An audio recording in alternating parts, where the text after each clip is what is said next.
So without further ado, Dean, make your case. Okay, great.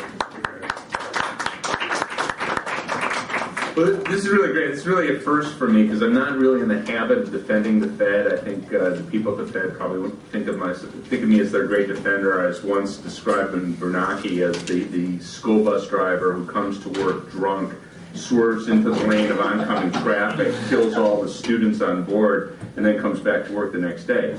The Fed has a very abysmal track record, and I've criticized them. I should say, by the way, this is not 20/20 hindsight. I was doing this at the time.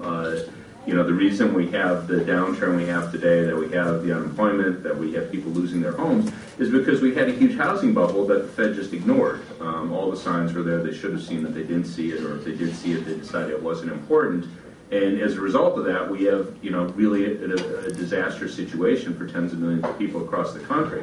So, I would certainly say the Fed has an abysmal track record, certainly in the last 10 years or so.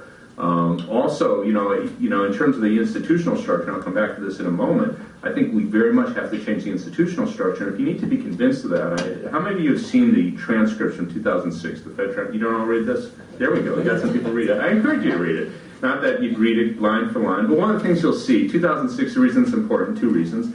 One, it was, of course, the peak of the housing bubble. That was when the air started to go out and things started to collapse. But the other reason is that was Alan Greenspan's, the first meeting of that year was Alan Greenspan's last meeting. And it's really just kind of a gem. It's a great moment in history, because some of you, you're probably old enough to remember this. Greenspan was worshipped as God. And his last meeting, January of 2006, you have everyone saying what a great guy he was. And Timothy Geithner was there. Timothy Geithner, you all know, was President Obama's Treasury Secretary at that time. He was the head of the New York Federal Reserve Bank, so he's there in that capacity.